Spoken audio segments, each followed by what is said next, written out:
Les laboratoires pharmaceutiques ont 6 mois pour changer l'odeur, la texture, l'arôme ou encore la couleur de certains médicaments.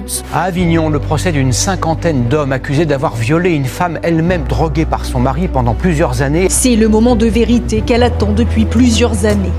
Dans quelques instants, Gisèle Pelicot fera face à son mari. Vous vous posez sans doute la question de savoir quel est le lien entre ces deux informations. Qu'est-ce qui peut bien relier l'affaire Pelicot et cette demande assez urgente, il faut le dire, de l'Agence française du médicament aux industriels pharmaceutiques. Bonjour, moi c'est Joël ou Olivier, c'est au choix, et aujourd'hui nous allons traiter de ces deux actualités reliées par un même thème. Cette mesure, qui a été prise par l'Agence nationale de sécurité du médicament, a pour but de lutter contre la soumission chimique.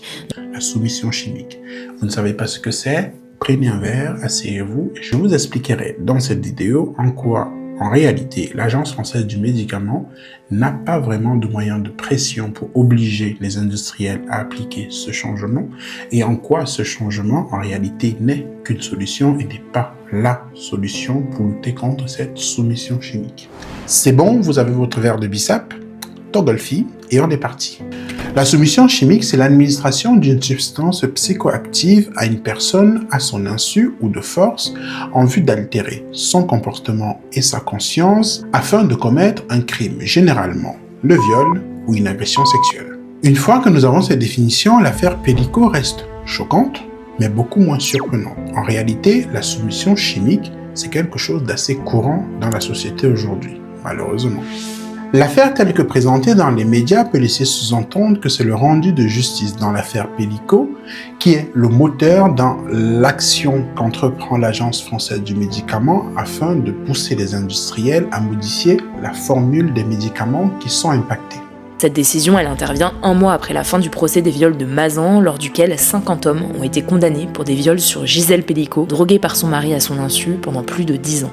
En réalité, fin 2024, l'Agence du médicament avait déjà reçu un rapport de l'agence de je ne sais pas trop quoi, comment elle s'appelle, qui lui mentionnait qu'il y avait une augmentation considérable des signalisations de cette soumission chimique sur les territoires. C'est donc suite à ce rapport que l'ANSM décide de faire quelque chose. Et donc, elle a décidé que parmi les actions qu'elle va entreprendre, elle a la possibilité de demander aux entreprises pharmaceutiques qui produisent des substances impactées. Sans être exhaustif, nous avons en tête de liste les benzodiazépines, Valium, Temesta, Rohypnol, certains antihistaminiques comme la diphénhydramine, les opioïdes, la morphine, le fentanyl, le tramadol, et nous avons aussi des antipsychotiques, olanzapine, allopérinol, par exemple.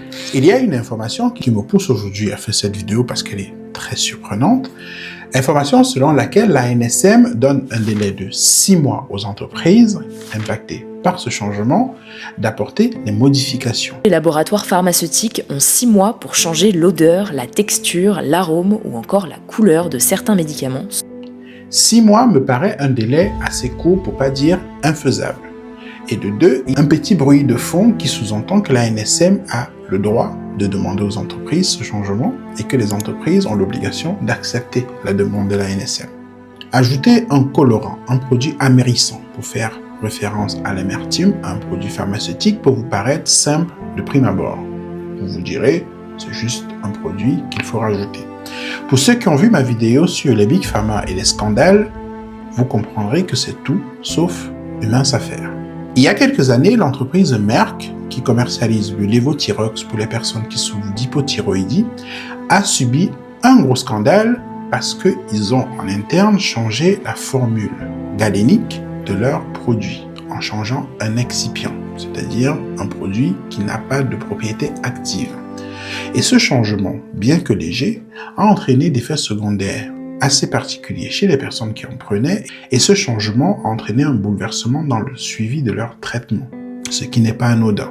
Même si on part du principe que l'ANSM peut obliger, même si je pense qu'elle ne peut pas, obliger les entreprises à apporter ces modifications, un délai de 6 mois, c'est juste pas possible dans la mesure où il faut faire de nombreux essais pour s'assurer que cette modification n'apporte pas de modification sur l'absorption, la biodisponibilité du produit.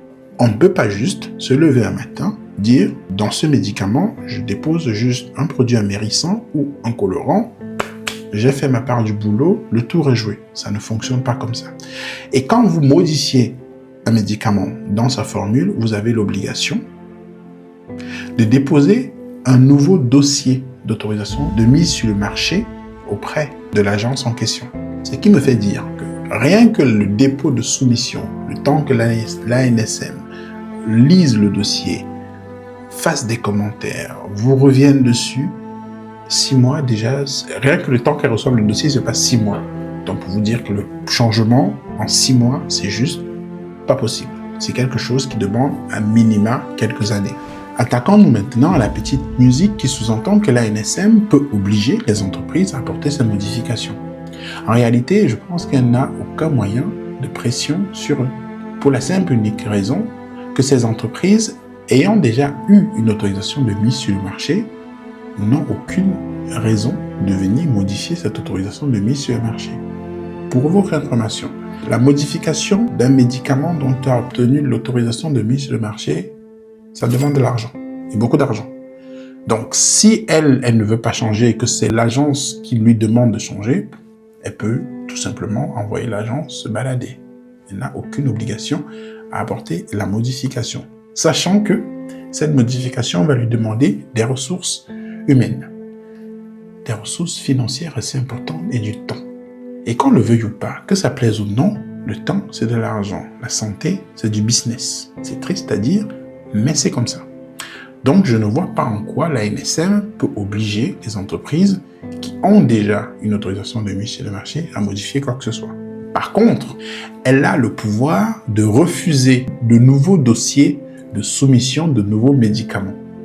C'est-à-dire que si moi, aujourd'hui, je me pointe chez l'ANSM avec un nouveau médicament, je vais prendre le Valium sous forme de gouttes, elle a le droit de me dire non. Et là, j'y peux rien. Elle peut refuser une forme galénique pour ces raisons-là. Mais si elle avait déjà accepté ça dans le passé et qu'elle me demande de changer, rien ne m'oblige à appliquer ce qu'elle me dit. Ce que je pense que la NSM peut faire, c'est de discuter, de dialoguer avec les responsables des entreprises pharmaceutiques en question et qu'ils fassent chacun des compromis. Il y a une chose qu'il faut savoir, c'est qu'entre les entreprises pharmaceutiques et les agences de santé, quelles qu'elles soient dans tout le monde entier, doit régner une relation de confiance. Tout est basé sur la confiance. Même quand une entreprise se fait inspecter par une agence de santé, il faut que la confiance règne parce qu'elle fait son inspection sous la base de cette confiance. Et il faut que l'entreprise lui donne un certain nombre de gages de confiance. Donc cette confiance, c'est la base d'une relation entre les agences de santé, du médicament, et l'entreprise. Si cette confiance est rompue, ta vie en tant qu'entreprise pharmaceutique va se transformer en un cauchemar. Donc, pour moi, le moyen de pression qu'elle a, c'est ça. Maintenant que ça s'est dit, pourquoi est-ce que je pense que cette action entreprise par l'ANSM est une solution, certes, mais n'est pas la solution. Modifiez ce que vous voulez dans un médicament. Si une personne malveillante veut soumettre quelqu'un à une substance, elle le fera. Ça, il n'y a pas de débat. Mettez un colorant, je prends un verre un peu coloré, tu n'y vois que du feu. Mettez un produit amérissant, je te dilue ton truc dans un jus de pamplemousse, d'orange, tout ce que tu veux, ça passe comme une lettre à la poste.